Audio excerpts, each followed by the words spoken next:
Hello friends. So this is the fourth chapter from Commercial Arts. The chapter is the Mughal School of Miniature Painting. So by now we have learned Pahadi School of Miniature Painting. We have learned from Rajasthani School of Miniature Painting. So now coming to Mughal School of Miniature Painting. So first coming to the origin and development of the Mughal school of miniature painting.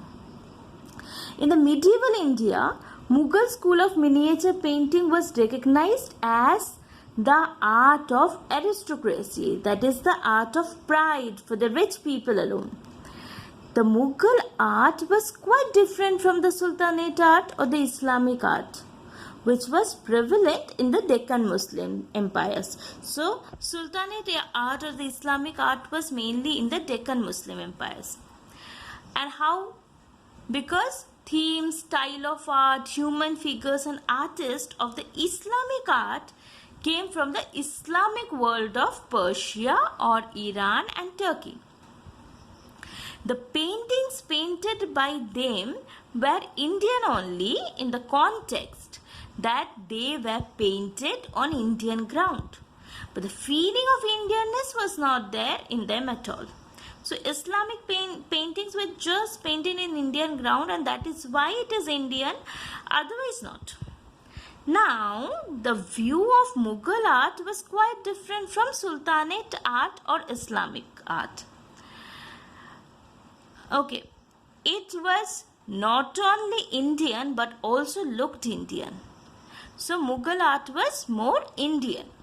The artists of that period had initiated to represent the Islam even in the Indian style with Indian subject matter. In that way, Mughal art was not the Islamic art at all. Only the Islamic elements were included in the to make it prosperous. Now, this particular art, Mughal art, is divided into three phases: Akbar, Shah Jahan and Jahangir. So art during the Akbar's period is there, then art during Jahangir's period is there, and art during Shah Jahan's period is there. Okay, so art during Akbar's period. So Akbar is acknowledged as father of Mughal arts. Why is it so? Because his two predecessors, Babur and Humayun, they were very busy to establish the empire. But our great King Akbar, in the age of 13 years, had not only established Mughal empire with his intellectual skills and expert leadership, but also encouraged his architectural skills, art skills and book writing skills.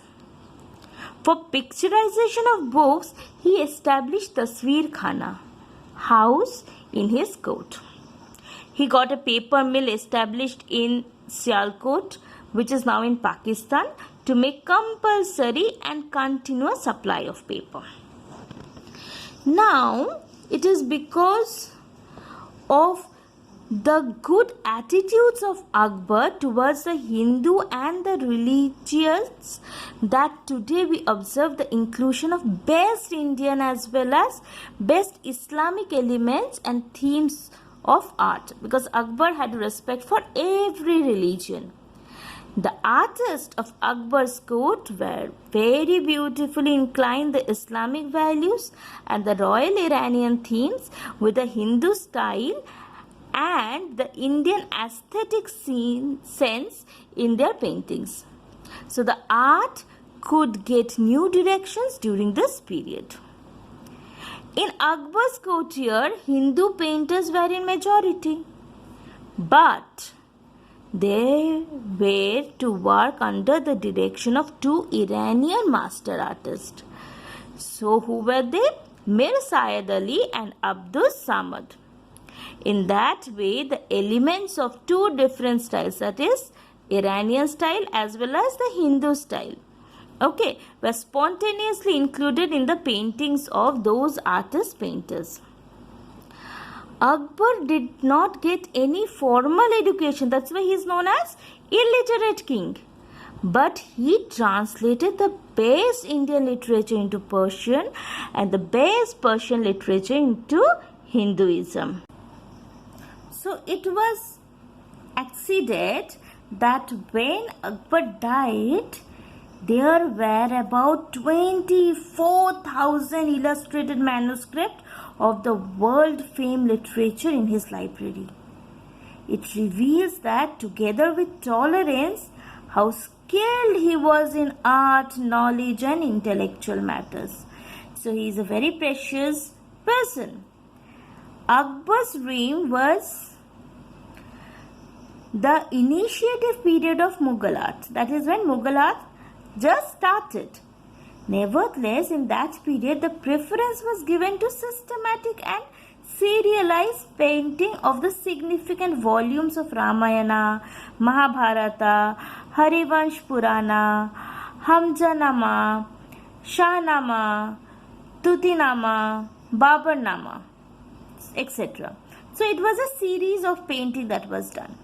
In the serial manner. In that period, a few portraits were painted, but the women portraits were not allowed to paint except professional women and dancers. So only we had professional women and dancers, paintings only of professional women and dancers, but otherwise women were not allowed to be painted.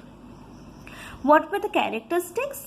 In these paintings, we can see the coordination with excellent color mixture, clear execution, the vibrating or gliding lines, too minute delineation, overcrowded but balanced figure, potential demonstration, balanced body assemblage, pretty round faces, and full-fledged scenes. So they were full-fledged scenes, round body shaped, balanced body assemblage, and it was very crowded as well. Now after Akbar came Jahangir. During the Jahangir's period, there had been this art. So art during Jahangir's period, how was it? Jahangir was very sharp-sighted and sensitive against the charming beauty of both human and nature. So he had a matter of beauty in him. So poeticism and imaginativeness was present in Jahangir's character. The impression in the painting of his period are more evident. The painting of birds, animals are counted among the best painting of the world. Now during Jahangir's regime, reconciliation with European world increased. Consequently, European elements of art like lights and shadow and feelings of three-dimensional aspects were included. So three-dimensional aspects of painting got included from the Jahangir's period of time. Then the Shah Jahan's period of time came. Shah Jahan preferred architecture rather than painting. For that very purpose, the art of his predecessor Mughals, although remained continued, yet it was not so effective as before. So Akbar and Jahangir worked well with painting, but Shah Jahan was more involved into architectural paths. Okay.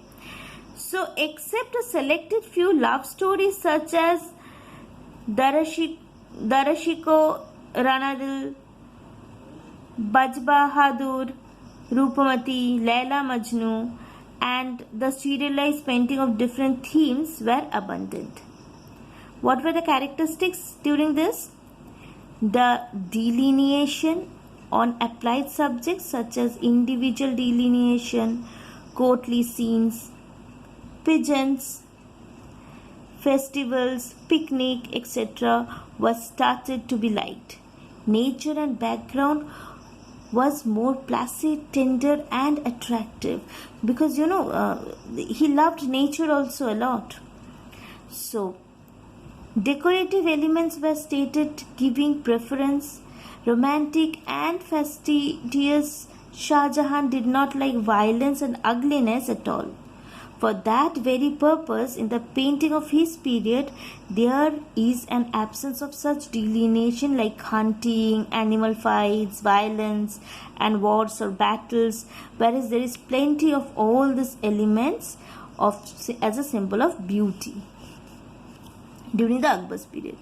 Now, there was a declination, then came the declination of the Mughal art. So, Aurangzeb was an Orthodox Muslim. There was no place for all forms of art in his regime. Therefore, no work was left for the artists, painters after the declining of Mughal court. Because with Aurangzeb, the Mughals declined. So, they started going towards the independent provinces and states.